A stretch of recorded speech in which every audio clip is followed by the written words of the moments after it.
ఒకే ఒక విన్నపం, ఇది పర్యావరణానికి పరిమితులకు లోబడి పర్యావరణం పరిరక్షించేలా ఈ పండుగ ఉండాలి.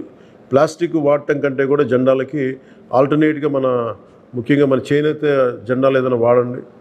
అలాగే ఇప్పుడు నేను పెట్టుకుంది కూడా పర్యావరణానికి హాని కలిగించింది. ఇది దీంట్లో సీడ్ ఉంటుంది, దీంట్లో ప్లాంట్ అని చెప్పి ఒక సంస్థ ఏదో ఉంది, వాళ్ళు ఇచ్చింది. మేము ఈ స్థాయిలో మీకు దొరికినంత దాంట్లో పర్యావరణాన్ని పరిరక్షించేలాగా ప్లాస్టిక్ మన జెండా పండుగ అని చెప్పి ప్లాస్టిక్ అంతా రోడ్ల మీద పడేస్తాం. అలా కాకుండా చాలా బాధ్యత తొందరగా జరుపుకోవాలి అని తెలియజేసుకుంటూ సెలవు తీసుకున్నాను. జై హింద్.